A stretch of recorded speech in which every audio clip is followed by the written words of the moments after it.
Bonjour à toutes et à tous et merci de m'accueillir aujourd'hui au sein de ce séminaire qui porte sur une thématique qui m'est chère depuis l'enfance, mais qui est aussi une licence qui permet aux chercheurs de réfléchir entre autres à l'asymétrie linguistique entre les humains et ces créatures fictives.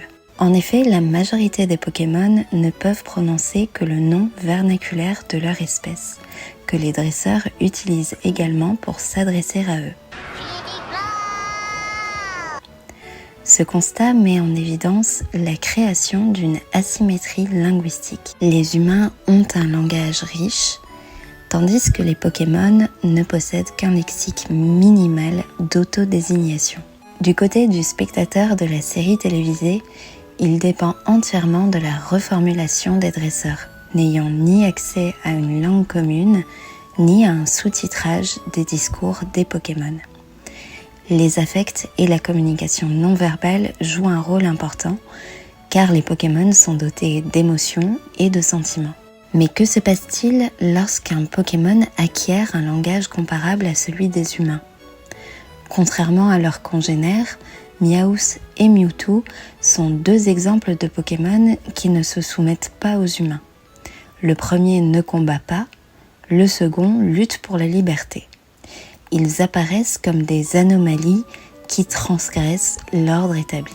Ces exceptions révèlent que la capacité linguistique confère non seulement autonomie, mais également potentiel de contestation des rapports hiérarchiques. Cette communication s'attachera ainsi à analyser comment l'asymétrie linguistique entre humains et Pokémon structure des rapports de pouvoir, de contrôle et de légitimation dans l'univers Pokémon et ce qu'elle révèle de nos conceptions sociales du langage comme ressource d'autorité.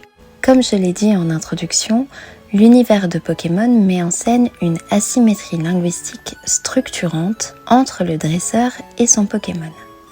Cette dissymétrie peut être éclairée par les travaux portant sur les situations exolingues. Comme l'explique Anne-Christelle Zeiter, la situation exolingue souligne les rapports de pouvoir en jeu, notamment en ce que cette asymétrie fonctionne comme technologie gouvernementale. Autrement dit, la distribution inégale des compétences linguistiques participe à l'organisation des positions sociales et relationnelles. Dans Pokémon, le dresseur occupe la position d'expert linguistique. Il parle une langue articulée, formule des injonctions, nomme, catégorise et interprète. Le Pokémon, quant à lui, ne dispose que d'une expressivité restreinte, généralement limitée à l'énonciation de son propre nom. Cette limitation ne relève pas d'un simple choix esthétique, elle institue une hiérarchie communicationnelle. Le dresseur détient la parole structurée et intelligible. Le Pokémon, lui, agit, mais ne formule pas discursivement. Contrairement au continuum endolingue-exolingue décrit par Zeiter, où les rôles d'alloglotte et d'expert peuvent se reconfigurer selon les contextes interactionnels, l'univers Pokémon semble stabiliser cette asymétrie. La créature ne devient jamais locutrice experte dans la langue humaine. La répartition des compétences demeure structurellement inégale. Le dresseur est donc le maître, le savant, le guide, le soigneur du Pokémon. Ce dernier ne s'illustre que dans une quantité de rôles limitée, le combattant, et parfois il peut devenir l'ami, voire l'animal de compagnie du dresseur. Ainsi, l'asymétrie linguistique ne se limite pas à une différence de compétences communicationnelles. Elle organise les rapports de pouvoir et définit les rôles sociaux du duo. Le dresseur est institué comme maître, tandis que la créature est principalement assignée aux fonctions de combattant et parfois d'allié affectif. L'univers fictionnel naturalise ainsi une hiérarchie fondée sur la maîtrise de la langue et sur la capacité à faire agir par la parole. À propos du langage, Nietzsche considère l'origine même du langage comme émanant d'un acte d'autorité des dominants. Dans le monde entier, la langue est façonnée par le pouvoir autant qu'instrument de celui-ci lorsqu'il s'agit d'affirmer son autorité. Le phénomène semble alors prendre une tournure orwellienne. Le langage, en devenant fonctionnel, rejette tous les éléments non conformes. Il provoque une réduction du sens ou de la pensée, et on retrouve cette fonction performative dans la description qui suit dans la société unidimensionnelle. Le langage ne démontre pas, il n'explique pas, il communique la décision, le diktat, l'ordre. C'est en effet par les canaux linguistiques et discursifs que les individus, les groupes et la société dans son ensemble exercent une action, la réalité. La notion de performativité semble particulièrement pertinente pour saisir ainsi la manière dont le dire est capable de faire. En contexte de combat, les interactions entre dresseurs et Pokémon sont minimales. Il n'y a pas d'interprétation possible, seulement des actions qui conduisent à rendre la parole du dresseur performative. C'est un impératif construit sur la base du nom du Pokémon, ici marqué NP, plus un verbe au présent, plus le nom de l'attaque, marqué ici NA. Carapuce, attaque, pistolet à eau. On trouve aussi des occurrences beaucoup plus minimales qui se limitent à NA plus V. Cette dissymétrie linguistique se double d'une logique performative. Les énoncés du dresseur, attaque tonnerre, lance-flamme, revient, ne décrivent pas l'action, ils la produisent. La parole ne se contente pas d'accompagner le combat, elle en constitue la condition d'actualisation. En ce sens, l'autorité du dresseur s'exerce à travers une parole qui fait advenir l'acte. Le Pokémon agit, mais l'activation de l'action passe par l'énonciation humaine. Théorisée par Austin, l'idée de la performativité, autrement dit le fait de réaliser une action concrète dans la réalité par le fait de l'énoncer, par exemple « je vous déclare mari et femme », est purement exécutoire. Dans Pokémon, l'autorité du dresseur est présupposée. L'énoncé suffit à produire l'acte et aucun espace d'interprétation n'est laissé au Pokémon. Le langage est débarrassé de toute dimension herméneutique. Ce n'est plus de la communication, mais presque de la programmation. Dans ce schéma, NP plus V plus NA égale exécution, ce qui disparaît, c'est la modalité, la négation, l'explication, l'argumentation ou encore l'inférence. L'énoncé n'est pas interprété, il est directement résolu. On ne se trouve plus donc dans un modèle pragmatique humain, mais dans un modèle procédural. Ce système rappelle une commande, une API, qui est un dispositif qui permet à un programme d'en déclencher un autre grâce à des commandes formalisées. Le langage entre dresseurs et Pokémon ne se trouve pas dans une logique dialogique, mais rappelle une commande exécutable. Le lexique des attaques est fermé, l'effet est prédéterminé, la structure syntaxique est minimale.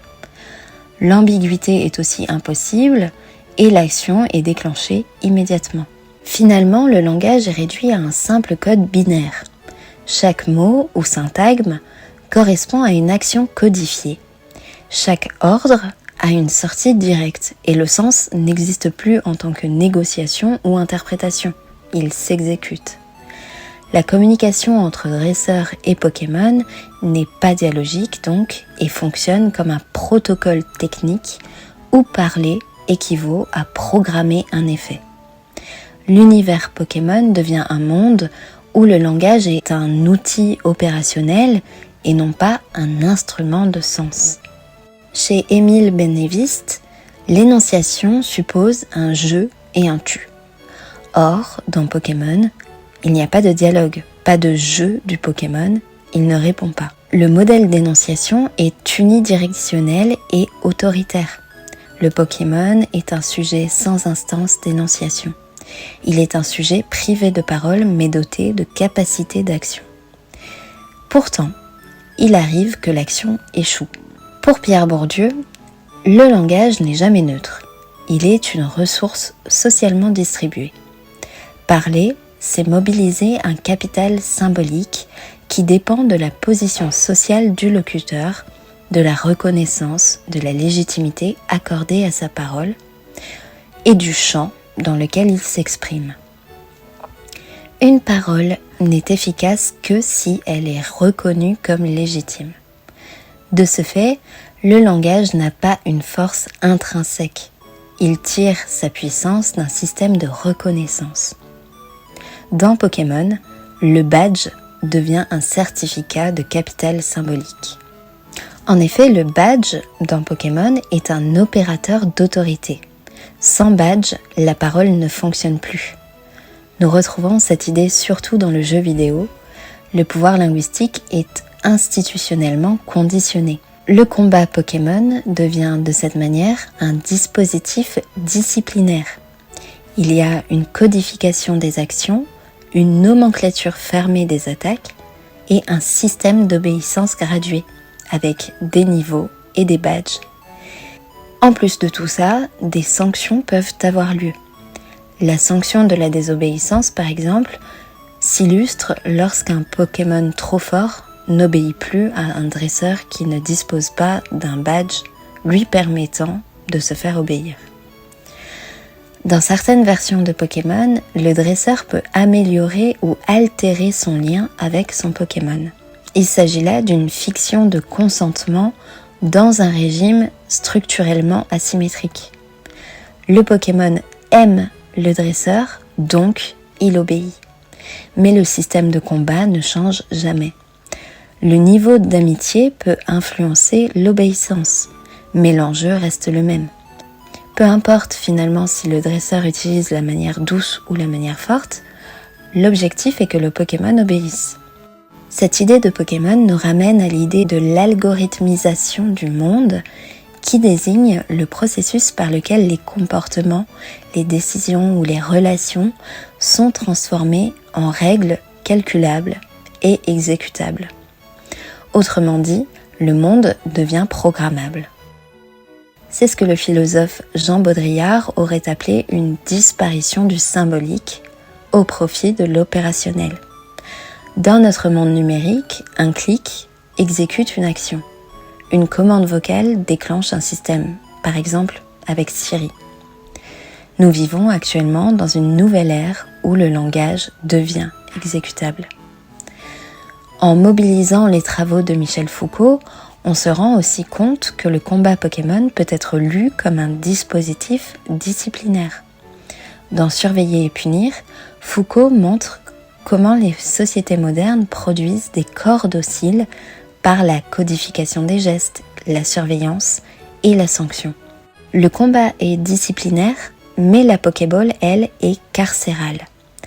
On pense au modèle du panoptique analysé par Michel Foucault.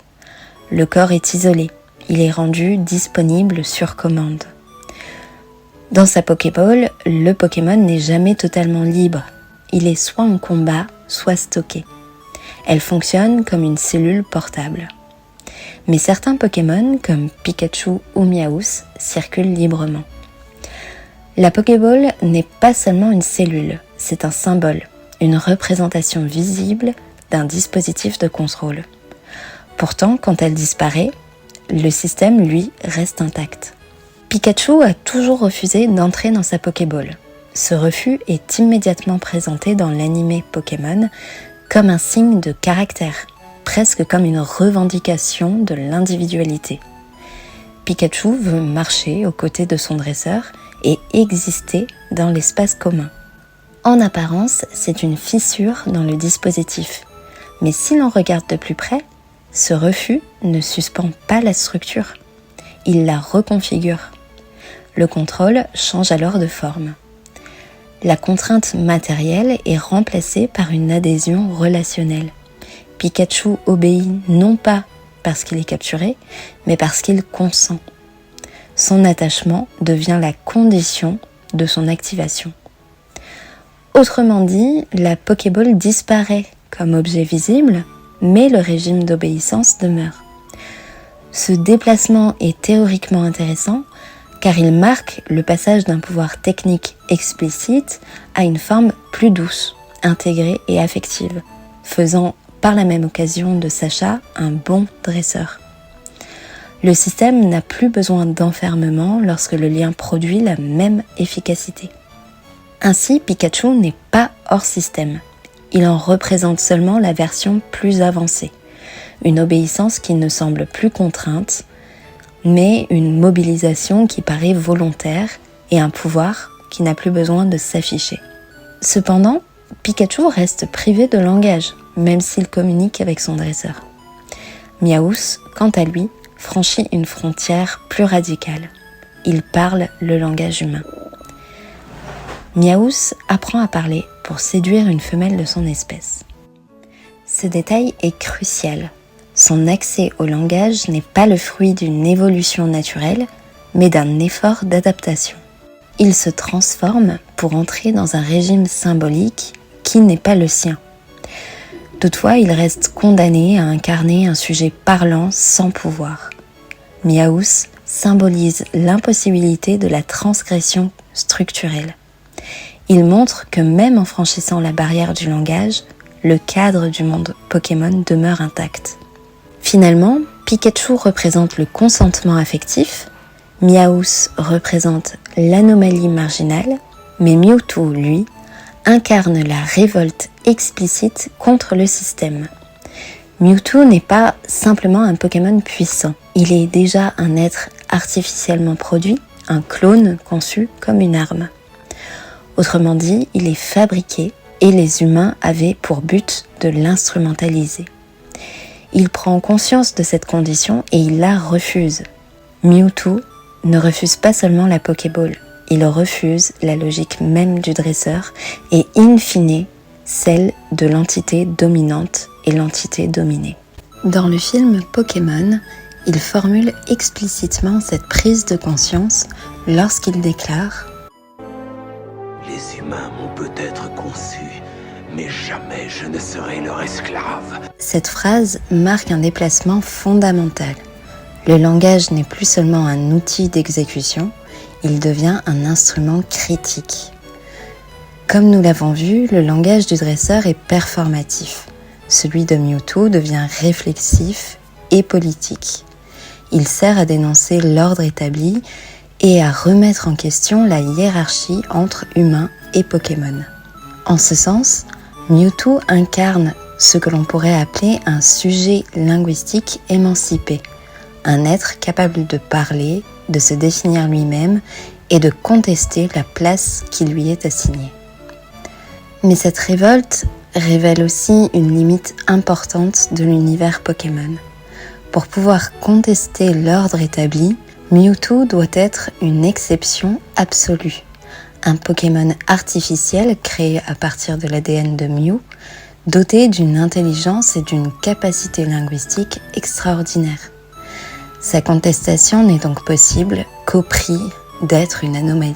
Finalement, le système reste stable, précisément parce que la parole demeure, pour l'immense majorité des Pokémon, inaccessible. L'univers Pokémon ne met pas seulement en scène des combats entre créatures fantastiques. Il met en place un véritable régime linguistique dans lequel la distribution inégale de la parole organise les rapports de pouvoir. Pour le dresseur, le langage cesse d'être un espace de négociation ou d'interprétation pour devenir un protocole d'activation de l'action. À travers les figures de Pikachu, Miaouss et Mewtwo, l'univers Pokémon donne à voir différentes formes de fissures dans ce dispositif. Pikachu incarne une obéissance affective, Miaouss représente l'anomalie linguistique et Mewtwo enfin incarne la contestation radicale. Ces figures révèlent un paradoxe. Dans cet univers, l'accès au langage humain est toujours lié à la possibilité de remettre en question l'ordre établi. Mais ce que Pokémon met en scène dépasse largement la fiction. Il rappelle que dans nos sociétés aussi, la maîtrise du langage constitue une ressource centrale de pouvoir, de légitimité et d'autorité, comme l'ont montré Bourdieu, Foucault ou Agege. D'une certaine manière, l'univers Pokémon agit comme une métaphore simplifiée de nos propres régimes discursifs. Un monde où parler ne signifie pas seulement communiquer, mais faire agir, contrôler et organiser les relations sociales. Pour finir, et peut-être est-ce là l'ironie la plus intéressante, on remarque que, comme dans nos sociétés, la véritable évolution n'est peut-être pas celle des créatures, mais celle de ceux qui détiennent le pouvoir linguistique et de faire agir les autres. Les véritables détenteurs du pouvoir restent ceux qui parlent. Je vous remercie pour votre écoute et votre attention. Je reste disponible si vous souhaitez échanger autour de ces questions.